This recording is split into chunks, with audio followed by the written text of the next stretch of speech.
Salut tout le monde, c'est Sylvain, comment allez-vous? Bien, j'espère que vous avez passé une très bonne journée. Je vous remercie de me retrouver pour le tirage des énergies du jeudi 15 juin 2023. Une journée que je vous souhaite remplie de plein de belles surprises. Je suis très content également de vous faire ce tirage avec le nouveau tarot dont j'ai fait l'acquisition et que j'adore. Donc là, on va avoir que trois cartes, hein, mais on aura l'occasion, vous me connaissez dans le temps, de découvrir ce tarot un petit peu plus en détail.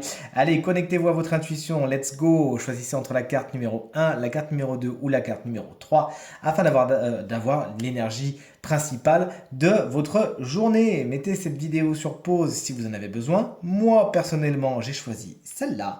Vous me direz laquelle vous avez choisi de votre côté. Allez, on retourne dans 3, 2, 1.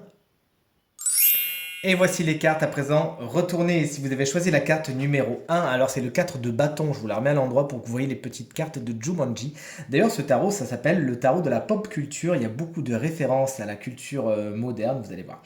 Allez, donc si vous avez choisi cette carte, c'est le 4 de bâton inversé. Il y a des choses qui se désofficialisent aujourd'hui, des engagements qui ne se prennent pas ou des engagements qui sont, ma foi, peut-être soit risqués, soit pas vraiment pérennes. Vous l'aurez compris, c'est pas le meilleur moment pour officialiser ou aller dans des unions. C'est un petit peu contrarié aujourd'hui. C'est le cas, je vous invite également à vous reposer et à faire le bilan des courses. Est-ce que vous savez, comme dans les jeux télé, est-ce que vous vous arrêtez là et vous prenez ce qu'il y a, ou est-ce que vous allez vous continuer pour avoir plus gros? En gros, il va falloir choisir entre la raison et la prise de risque aujourd'hui. À vous de voir ce qui vous convient le plus, même si concrètement on a un bel as de denier juste à côté en carte numéro 2. Si vous l'avez choisi, c'est la chance qui vous sourit concrètement. Avec ce médaillon, je ne sais pas si vous connaissez le dessin animé Les Cités d'Or, où il y avait ces deux enfants, un garçon et une fille, dont les médaillons devaient correspondre entre eux. Ben voilà, c'est celui-ci, le voilà. Donc en gros, cette carte vous donne beaucoup de chance, une très bonne opportunité aujourd'hui. Le tirage est général, certes, mais quand même, l'As de denier, c'est surtout une bonne opportunité au niveau du matériel et du financier, et parfois une bonne proposition au niveau du travail.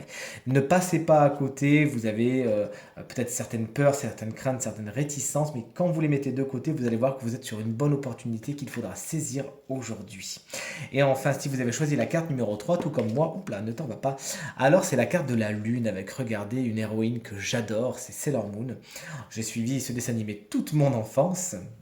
D'ailleurs, je sais que vous aimez bien, surtout une personne qui me commente souvent sur mes t-shirts. Et bien, figurez-vous, chère madame, que j'ai aussi les t-shirts Sailor Moon que je sortirai bientôt, ne vous inquiétez pas. Pour en revenir à notre énergie numéro 3, la carte de la lune à l'envers explique qu'il y a des choses qui sont dans l'obscurité, qui sont sombres. Vous ne voyez pas grand-chose. On pourrait vous cacher des choses aujourd'hui. On pourrait faire exprès de vous laisser dans l'obscurité, dans le je ne sais pas et tu ne sauras pas. Et en plus, vous aurez vous-même tendance à imaginer des choses là derrière. Et souvent, disons-le concrètement avec la Lune, vous imaginez des choses qui sont bien plus graves que ce qu'elles ne sont. Cette carte vous met en garde justement contre certaines peurs et certaines angoisses qui seraient exacerbées par un filtre, par des lunettes un peu négatives. Ne noircissez pas le tableau et dites-vous quelque chose, c'est que on peut toujours faire la lumière sur les choses en étant dans une bienveillance et dans une communication, somme toute, intelligente. Donc allez plutôt là-dedans plutôt que de vous faire des films. Posez les questions qu'il y a à se poser, sinon vous allez entretenir voilà, ce côté j'imagine des choses qui n'existent pas. Avec la Lune, on voit souvent, hein, bien évidemment, les contours un peu grossis des choses. Ça nous fait penser, bien évidemment, aux méchantes sorcières de la Lune dans Sailor Moon qui, effectivement, ont tendance à phagocyter les gens en leur faisant voir des réalités alternatives. Voilà, tout ce tirage est maintenant terminé. J'espère que ce jeu vous plaira et surtout que ce tirage résonnera avec un maximum d'entre vous et vous permettra de passer la journée la plus positive possible. C'est bien tout ce que je vous souhaite. Si vous désirez une consultation privée, vous trouverez toutes les informations pour me joindre dans la barre de description de cette vidéo. Elle s'affiche également au bas de votre écran. Le numéro de téléphone, quant à lui, est tout en haut. Je vous remercie infiniment pour vos encouragements, vos partages, vos commentaires qui me font extrêmement plaisir, extrêmement chaud au cœur. Pensez bien à regarder le tirage de la semaine. De mon côté, je vous embrasse bien fort et je vous dis à très vite. Salut!